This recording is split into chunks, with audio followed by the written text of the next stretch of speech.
দেখতে পাচ্ছেন আমি এখন রয়েছি এই যে সন্ধ্যার আগ মুহূর্তে, সন্ধ্যা হয়ে এসেছে প্রায়, আর 5-7 মিনিটের মধ্যে সন্ধ্যা হবে।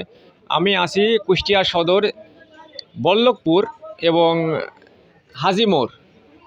এই যে জিকে ক্যানেল, একটা সময় এই যে ভরপুর জোয়ার ছিল এই জিকে ক্যানেলের, তো এখন এই জিকে ক্যানেলের কোনো কার্যক্রম না থাকায় এই যে খাজানগর বল্লভপুর এর আশপাশে যেসব মিল কারখানা রয়েছে, এই যে মিল কল কারখানার যে বর্জ্য পদার্থ, দুর্গন্ধ প্রচুর পরিমাণের, এখানে মশার যে অভয় আশ্রম এখানে তৈরি হচ্ছে এবং আশপাশের যে বাড়িঘর, কি পরিমাণ যে দুর্গন্ধ হচ্ছে আমি নিজেই এখানে দাঁড়িয়ে নিজেই থাকতে পারছি না।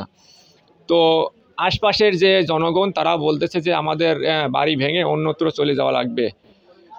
এমন এমন এমন অবস্থায় আমরা রয়েছি যে এখানে টিকাই মুশকিল। এই যে জিকে ক্যানেলের যেই চ্যানেলটা একেবারে ভরাট হয়ে আছে, চারিদিকে ছাই।